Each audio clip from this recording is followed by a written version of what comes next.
Siberudaya, cerita rakyat dari Sumatera Utara. Alkisah di Tanah Karo, Sumatera Utara, berdiri sebuah negeri yang dipimpin oleh seorang raja yang arif dan bijaksana. Saat itu, penduduk negeri belum mengenal tanaman padi. Makanan pokok mereka adalah buah kayu yang banyak terdapat di sekitar mereka. Meski hanya menggantungkan hidup pada buah kayu tersebut, mereka dapat hidup makmur dan sejahtera. Suatu ketika terjadi kemarau panjang melanda negeri itu, sehingga pepohonan yang baru saja mulai berbuah menjadi layu. Malapetaka itu pun menyebabkan seluruh penduduk negeri menderita kelaparan. Tubuh mereka tampak lemah dan kurus karena kurang makanan. Di antara penduduk tersebut, tampak seorang anak laki-laki yang sudah yatim bernama Siberudayang sedang menangis di pangkuan ibunya. Tubuh bocah itu kurus kering dan wajahnya sangat pucat. Bocah itu kemudian merengek-rengek meminta makan kepada ibunya. "Ibu, aku lapar. Aku mau makan, Bu," rengek anak itu. Tangisan Siberudayang benar-benar menyayat hati ibunya. Namun sang ibu tak dapat menolongnya. Ia hanya bisa meneteskan air mata sambil merangkul anak semata wayangnya. Semakin lama tubuh Siberudayang semakin lemas, hingga akhirnya menghembuskan nafas terakhirnya di dalam pangkuan sang ibu. Melihat anaknya sudah tak bernyawa lagi, sang ibu seketika menangis histeri. "Anakku, jangan tinggalkan ibu, Nak," tangis sang ibu sambil merangkul erat anaknya. Para warga yang mengetahui hal itu segera mengubur Siberudayang di makam perkampungan. Semenjak kepergian anaknya, kesedihan sang ibu semakin bertambah karena hidupnya semakin sepi. Orang-orang yang ia cintai dan sayangi semuanya telah pergi meninggalkan dirinya untuk selama-lamanya. "Tidak ada lagi gunanya aku hidup di dunia ini. Semua yang aku miliki telah sirna," kata ibu itu dengan putus asa. Ibu Siberudayang pun memutuskan untuk mengakhiri hidupnya.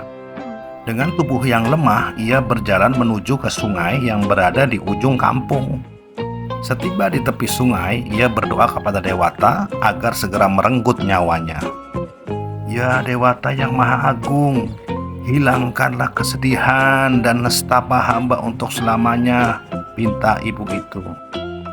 Usai berucap demikian, ibu Siberudayang langsung terjun ke dalam sungai yang dalam. Sungguh ajaib, begitu tubuhnya menyentuh air, tiba-tiba ia menjelma menjadi seekor ikan. Tak seorang pun warga yang menyaksikan peristiwa ajaib itu karena mereka semua hanya memperdulikan diri sendiri, yaitu bergelut melawan rasa lapar. Sudah beberapa bulan telah berlalu, namun musim kemarau belum juga berakhir. Semua tumbuh-tumbuhan telah mengering bagaikan habis terbakar. Korban pun semakin banyak yang berjatuhan. Hampir setiap hari terdengar isak tangis kematian yang memilukan di negeri itu.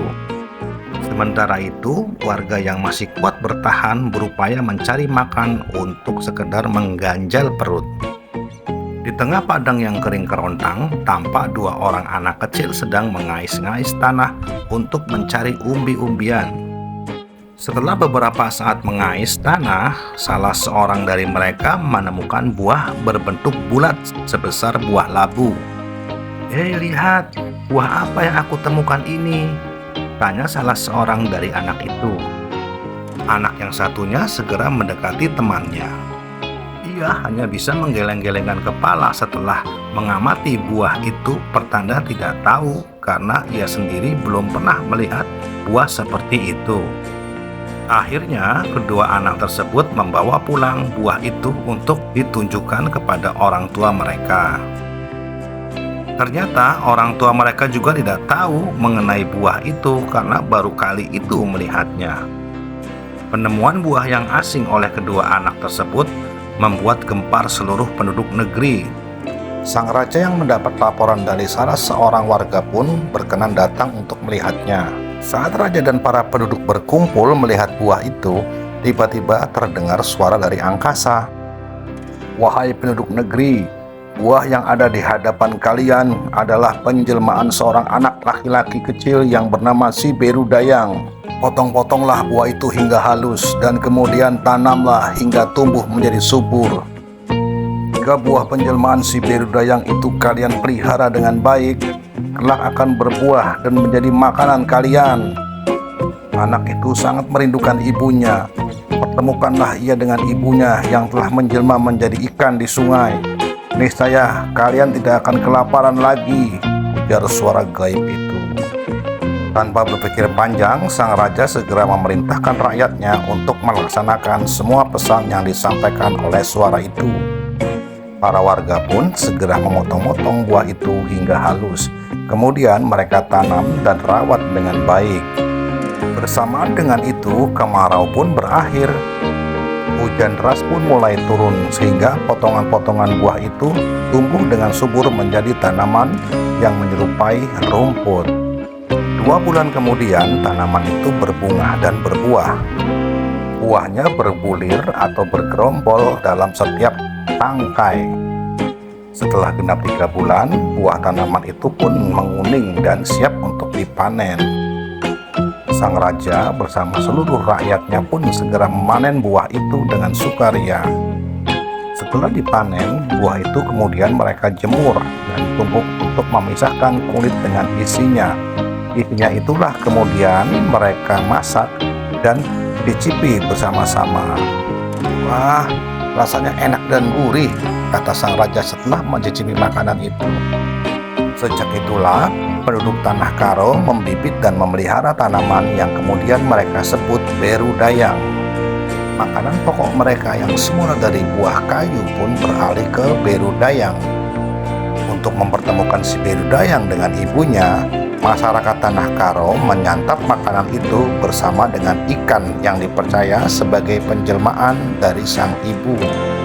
Ternyata buah tanaman yang sering mereka sebut Beru Dayang itu adalah padi.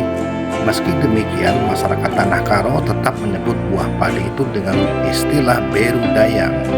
Bahkan mereka memiliki beberapa nama untuk menyebut Beru Dayang, seperti si Beru Dayang merengket-engket, yaitu ketika tanaman padi masih berumur 6 hari, dan si Beru Dayang meleduk, yakni ketika tanaman padi sudah berumur 1 bulan.